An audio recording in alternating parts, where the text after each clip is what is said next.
अभी मैंने बताया सजीवों में पदार्थ और ऊर्जा बनाने वाली क्रियाएं, दो चीज है सजीव। मेटाबॉलिक से क्या बनता है? पदार्थ और ऊर्जा से। तो पदार्थ पूछा जाए सजीवों का पदार्थ क्या है, तो सजीवों के पदार्थ का नाम होता है, पूछा जाए सजीवों का आधारभूत पदार्थ कौन सा होता है? आधारभूत मतलब जिसपे सजीव टिके होते, बेसिक मैटर, जिसकी वजह से सजीव सजीव है। हर चीज का एक नाम होता है विज्ञान में, विशिष्ट। तो पदार्थ तो निर्जीवों में भी है, पदार्थ तो सजीवों में भी है, दोनों में। सजीवों के बेसिक मैटर ऑफ लाइफ, सजीवों के पदार्थ को कहते हैं जीव द्रव्य। जीव द्रव्य या अंग्रेजी में कहते हैं प्रोटोप्लाज्म।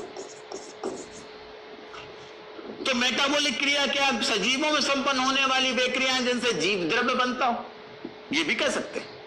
या वे क्रियाएं जिनसे पदार्थ बनता हो, ये भी कह सकते हैं। या वे क्रियाएं जिनसे सजीवों का आधारभूत पदार्थ बनता हो। क्या नाम है आधारभूत पदार्थ का? जीव द्रव्य। ऊर्जा, ऊर्जा तो बहुत सारी है अनंत। यहां पे हम किस ऊर्जा की बात कर रहे हैं? सजीवों के अंदर की ऊर्जा, एनर्जी। सजीवों के अंदर बनने वाली ऊर्जा कौन सी? सजीवों के अंदर जो बनने वाली ऊर्जा है उसका नाम क्या है? अभी हम माइटोकॉन्ड्रिया में डिटेल में पढ़ेंगे। सजीवों के अंदर बनने वाली ऊर्जा को कहते हैं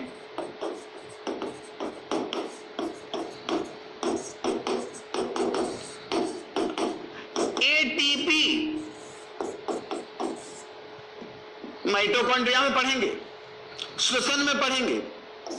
एटीपी की फुल फॉर्म क्या होती? Adenosine try phosphate. देखो विज्ञान है, थोड़ी नए नए शब्द आएंगे। वैसे तो कक्षा 6-7 में ये सब पढ़ाया जाता, 6-7-8 में। उस समय आपने सीरियस नहीं पढ़ा, इसलिए दिक्कत हो रही है, नहीं तो दिक्कत ही नहीं होती। अगर हम 6-7-8-9-10 में ढंग से पढ़े होते तो पहले अटेम्प्ट में ही आप निकाल लेते, बस आपको फिर छूते हुए जाना था। लेकिन उस समय हमारे अंदर इतना दिमाग नहीं होता। लेकिन अब जब जागो तब सवेरा, जब जागो तब सवेरा। अब ही पढ़ लो, अभी समझ लो। कुछ चीजें देखो विज्ञान है, कुछ चीजें आपको तुरंत समझ में आ जाएंगी, कुछ चीजें उनको बार बार दोहराओगे तो आपको समझ में आ जाएंगी, कुछ चीजें जब लाइव क्लास में मुझसे पूछोगे तब समझ में आ जाएंगी सब चीजें। अच्छा एक चीज और, कुछ लोग कहते हैं सर एक समस्या है जो पढ़ते हैं भूल जाते हैं। तो जो आसान चीजें वो जल्दी भूलती हैं, ध्यान रखना। और जो कठिन चीजें हैं वो देर में समझ में आती है लेकिन देर में भूलती हैं। आप वही भूलोगे जो आपको आसान है, उसको आपने ऐसे ही पढ़ लिया। लेकिन अगर आपने दिमाग से पढ़ा है और कोई कठिन चीज है तो भूलोगे नहीं, एक बार समझ में आ गया। पूछे सर बड़ी समस्या क्या करें, भूल जाते हैं। तो मैं कहता हूं भाई ये समस्या नहीं, ये तो वरदान है। भूलना एक वरदान है भगवान का। कैसे सर ये कैसे वरदान है बताइए? भूलना, बताइए आप क्या बात कर रहे हैं? भूलना वरदान है? भूलना थोड़ी ना वरदान हो सकता है। अरे भाई भूलना इसलिए वरदान है कि इससे हम नया पढ़ सकें। अगर आप पुरानी चीज नहीं भूलोगे नया पढ़ ही नहीं पाओगे। कोई देर किसी दिन ऐसी घटना घट जाए आपके साथ कि आप कुछ भूल नहीं पा रहे हो, उस दिन भर पढ़ाई में मन नहीं लगेगा। तो समझ लो भगवान ने ये मनुष्य को वरदान दिया है कि जो घटना घट गई उसको भूल भी सके। और जो लोग नहीं भूल पाते वो बड़े कष्ट में रहते हैं। कभी देखना कोई ऐसी घटना घट जाए जो भूल नहीं पा रहे हो, तो ठीक है सर ने कहा है कि भूलना वरदान है तो पढ़ो और भूलो, पढ़ो और भूलो। नहीं, ये गड़बड़ है। पढ़ो और भूलो नहीं, पढ़ो और भूलो, लेकिन जब याद करना चाहो तो याद आ जाए। जब याद करना चाहो तो याद आ जाए, ये होना चाहिए। याद करना चाहो तो याद होता क्या हमें एग्जाम हॉल में जब याद करना चाहते तब याद नहीं आता, अचानक याद आ जाता है। एग्जामिनर को कॉपी दी, याद आ गया।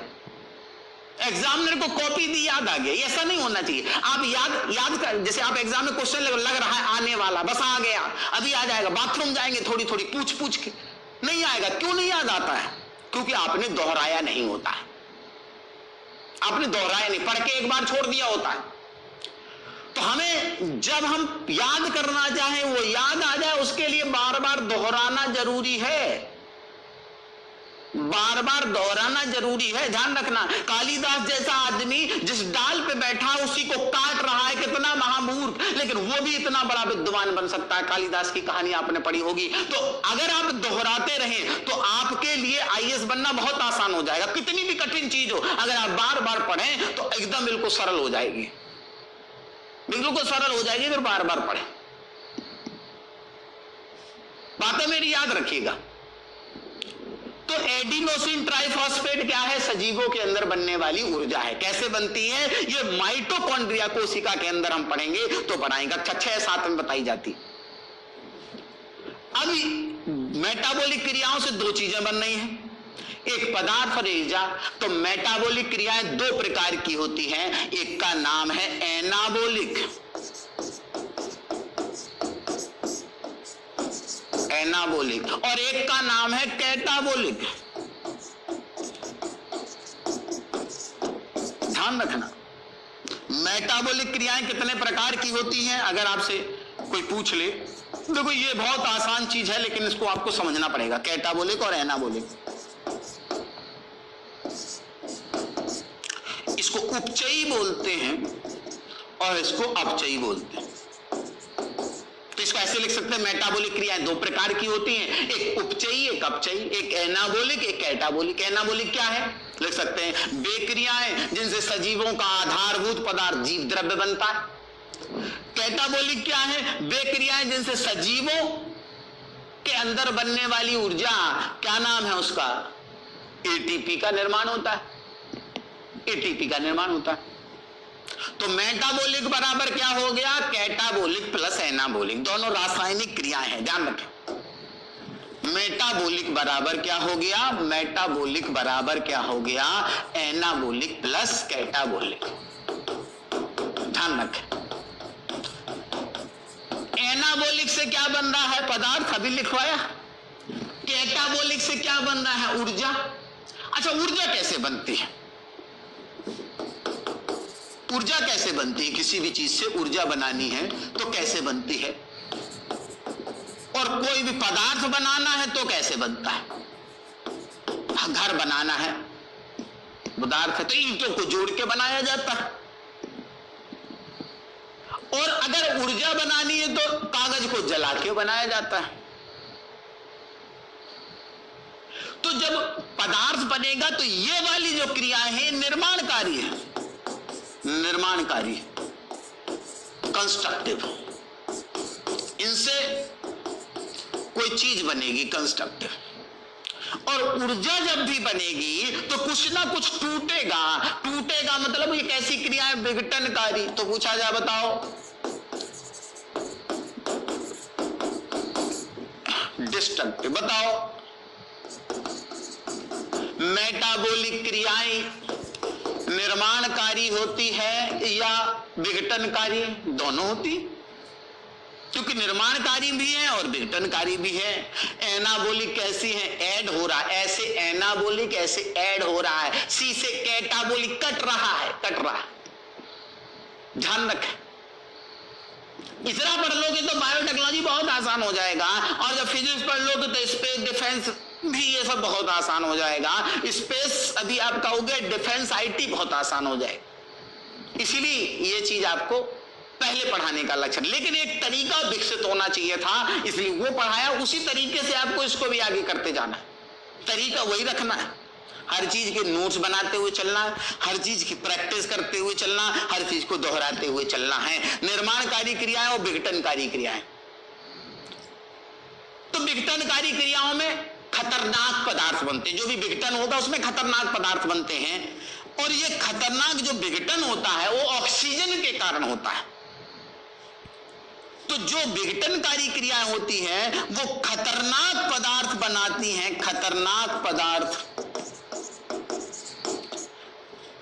नाम होता है उनका ऑक्सीडेंट, या इन्हीं को बोलते हैं मुक्त मूलक, फ्री रेडिकल।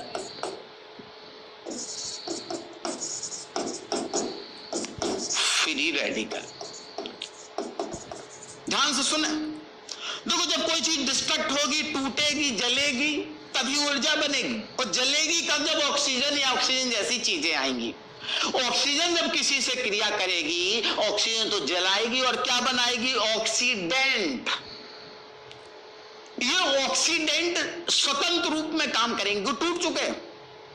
ये स्वतंत्र रूप में काम करने वाले ऑक्सीडेंट्स को ही कहते हैं मुक्त मूलक। मुक्त मूलक, ये मुक्त मूलक क्या करते हैं? ऑक्सीडेंट ये शरीर की स्वस्थ कोशिकाओं को नष्ट कर देते हैं और स्वस्थ कोशिकाओं को नष्ट करके बीमारी पैदा कर देते हैं। ऑक्सीडेंट क्या करते हैं? बीमारी पैदा करते हैं, बीमारी पैदा प्लस बुढ़ापा लाते हैं। तो अगर आपसे पूछा जाए कि हम सजीवों में या किसी भी सजीव में वृद्धावस्था आती है, बुढ़ापा आती है, किस क्रियाओं से? मेटाबॉलिक, और मेटाबॉलिक के अंदर भी कैटाबॉलिक, और कैटाबॉलिक के अंदर बनने वाले ऑक्सीडेंट की वजह से। ये ऑक्सीडेंट क्या है? ये शरीर के अंदर पाए जाने वाले खतरनाक पदार्थ हैं जिन्हें मुक्त मूलक भी कहते हैं। मुक्त माने आवारा। जैसे चौराहे पे आवारा लोग खड़े हुए दूसरों को भी आवारा बनाते हैं, वैसे ये मुक्त मूलक शरीर में पाए जाते हैं जब ऊर्जा बनती है। ध्यान रखना, जब भी ऊर्जा बनेगी तभी बनेंगे। तो जो जीव सांस लेते हैं जैसे मनुष्य इत्यादि, उनमें ऑक्सीडेंट ज्यादा बनेंगे, इसीलिए उनकी आयु कम होती है।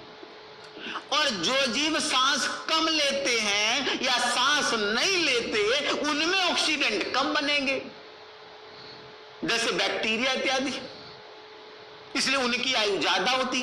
या पेड़ पौधे रिलेटिवली कम लेते हैं, इसलिए पेड़ पौधे, पत्तियां तो लेती हैं सांस, इसलिए पत्तियां गिर जाती है, लेकिन पेड़ पौधों की और भाग सांस नहीं लेते, इसलिए पेड़ पौधे ज्यादा लंबे समय तक रहते, बीमारी नहीं होती और बुढ़ापा भी नहीं आता होना।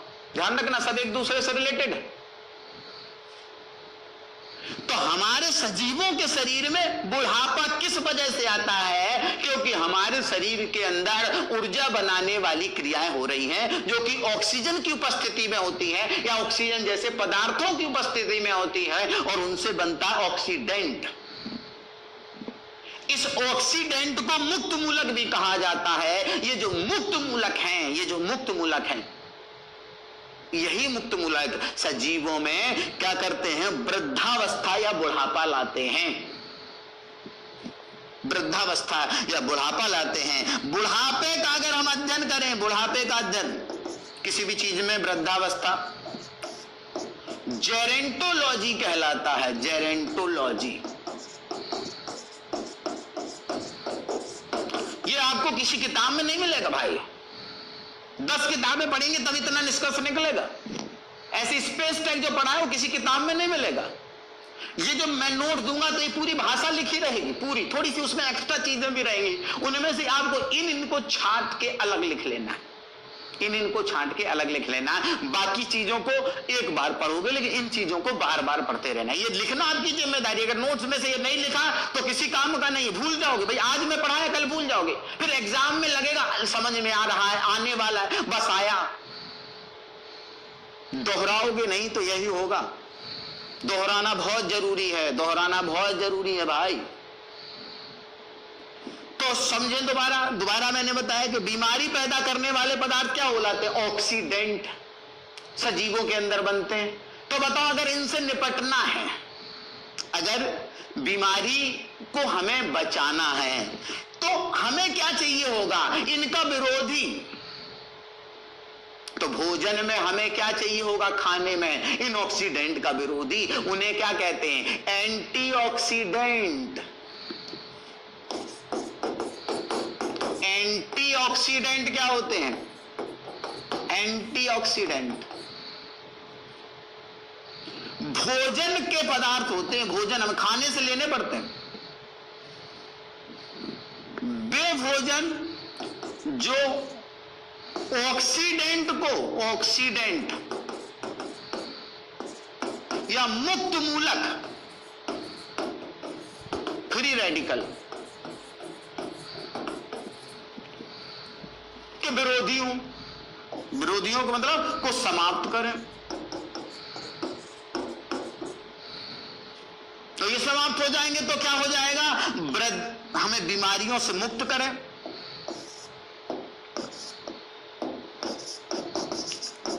बीमारी से मुक्त करें, प्लस बुढ़ापा से बचाएं। देखो वो कुछ लोग 25 साल पे बूढ़े दिखने लगते हैं, कुछ लोग 60-60 साल तक जवान रहते। कारण क्या है? वो अपने भोजन में एंटीऑक्सीडेंट ज्यादा लेते रहते हैं। विटामिन सी एक एंटीऑक्सीडेंट है, पान के अंदर एंटीऑक्सीडेंट पाया जाता है, संतरे के रस में एंटीऑक्सीडेंट पाया जाता है, विटामिन ई एक एंटीऑक्सीडेंट है। इसलिए भोजन में एंटीऑक्सीडेंट होने बहुत जरूरी है। अभी आप देख रहे होंगे वायरस का प्रकोप चल रहा है जो हमारे अंदर बीमारियां पैदा कर रहा है, और इस बीमारी से बचाने के लिए डॉक्टर विटामिन सी विटामिनों को खाने की सलाह दे रहा है। क्यों सलाह दे रहा है? क्योंकि ये एंटीऑक्सीडेंट हमारे अंदर रोगों से बचाते हैं। एंटीऑक्सीडेंट हमारे अंदर रोगों से बचाने का कार्य करते हैं। इन एंटीऑक्सीडेंट के द्वारा हम रोगों से बच सकते हैं, बीमारी से मुक्त होते हैं और बुढ़ापा से बचाव होता है। ऐसा नहीं कि हम बूढ़े नहीं होंगे, क्योंकि रासायनिक क्रियाएं हैं ये, होंगी तो, लेकिन जल्दी नहीं आएगा बुढ़ापा जल्दी नहीं आएगा। तो एंटीऑक्सीडेंट के उदाहरण क्या हैं? ऑक्सीडेंट को समाप्त करें, वो क्या कहलाते हैं? एंटीऑक्सीडेंट। इनके उदाहरण क्या है? एंटीऑक्सीडेंट के उदाहरण होते हैं विटामिन ए, सी, ई, के, और कुछ खनिज लवण भी होते हैं। खनिज तो अभी हम विटामिन पढ़ेंगे तो डिटेल में पढ़ाया जाएगा। जैसे सेलेनियम, एक सेलेनियम खनिज लवण है,